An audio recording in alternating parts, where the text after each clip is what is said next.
I was a former chair of Woodford County ASAP, which is Alcohol Substance Abuse Policy. That is a community involvement board.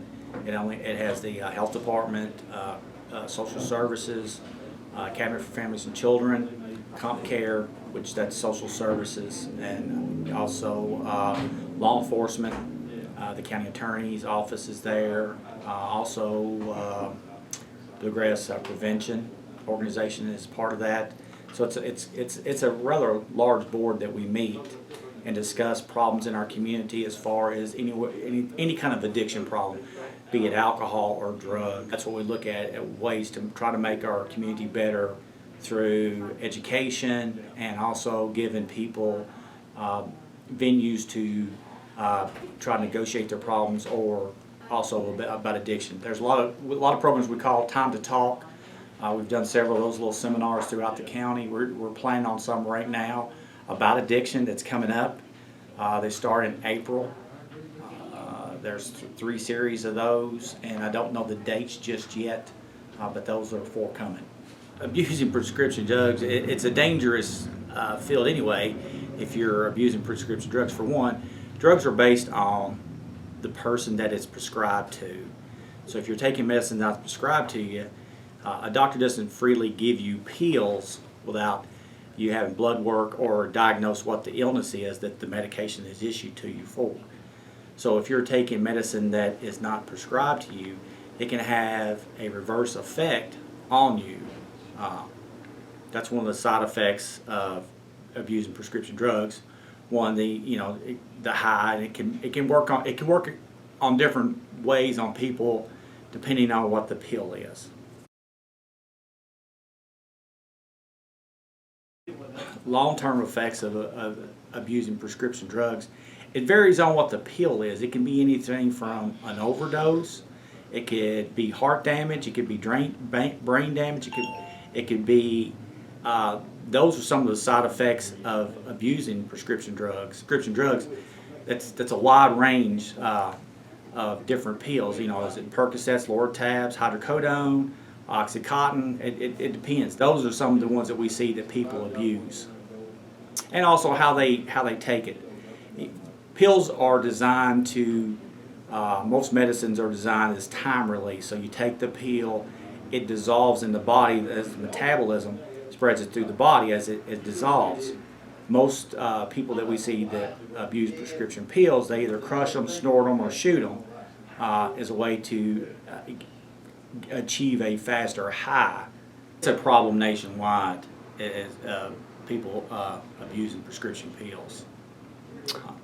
It's not just isolated here for sales. It's everywhere as an occurrence across the Commonwealth of Kentucky and other states too. You'd be surprised how many parents or people come in and have a problem. For one, you have to realize you have a problem. If you're abusing or taking meds that are not prescribed to you, you have an addiction problem. First of all, you need to try to stop the addiction. It is bigger than a lot of people believe. It looks like a piece of chewed up dog food. That's where the term dog food, and that's because of the color. Best thing to do is just stay away from it. I know it sounds really corny when they say just say no, but that's just absolutely what you have to do. You're talking about an addiction that does not just go away. Heroin addiction is like drowning. You have to have that air. The cost is incredibly great. It destroys families. It's destroyed mine, and we'll never be the same. Dalton was a very friendly kid. He was very charitable. He had a great heart. He was always concerned about his friends and his classmates.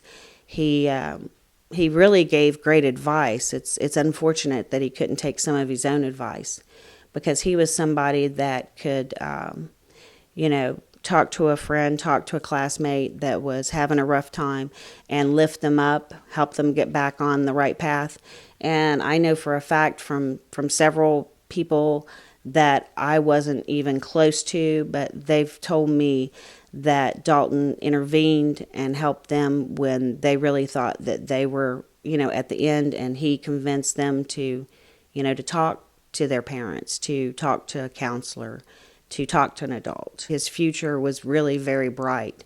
He could have been anything that he wanted to be, and I think that, the world's a little darker without him here because, I think that he would have been a great community leader in terms of, his community service work. He did Catholic Action. He did Dee's Angels, which is Christmas gifts for the senior citizens over at Taylor Manor. We did every possible walk. We did the mathathons. He loved St. Jude's. We raised money for St. Jude's every year. We did Relay for Life. He gave back to the church. He served in the church. And there was just, a lot of things that he not only enjoyed, but were, his idea from the very beginning. I didn't push him to do those things. I just supported him when he decided he wanted to do them. At age 5, he decided that he would not take any more birthday gifts from friends when we had birthday parties.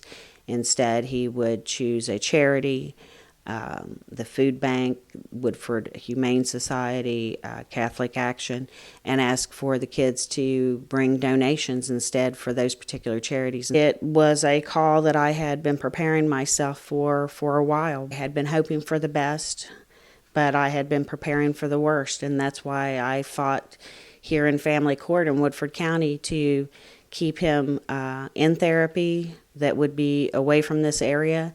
That would be a year-long program after he had finished his other program, and it would allow him to basically be in a boarding school that is a therapeutic boarding school where he would get therapy every day as well as finish his senior year of high school.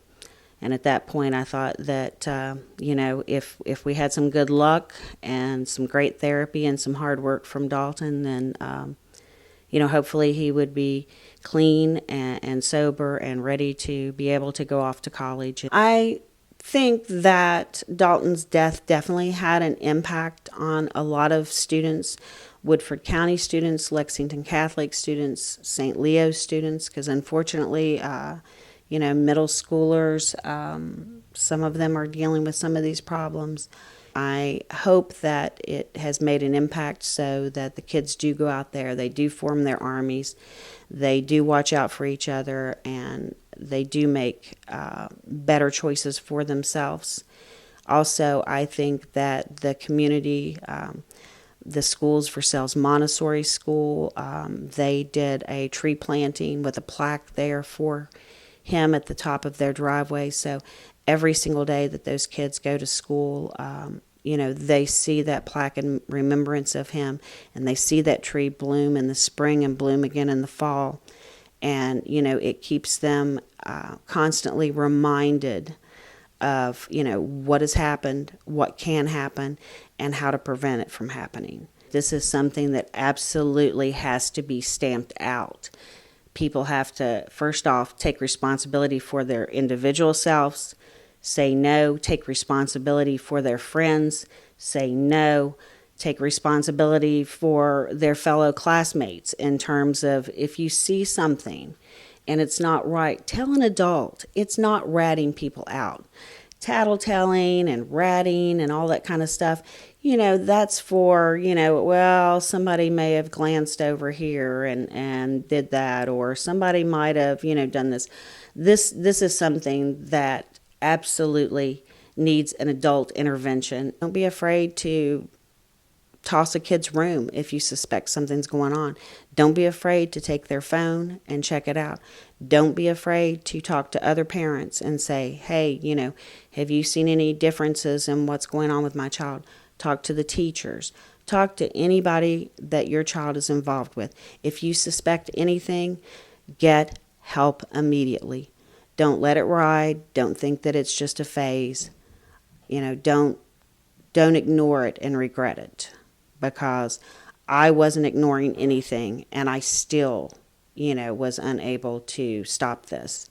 So you have to fight. You just have to absolutely fight. You have to refuse to let your child go down that way.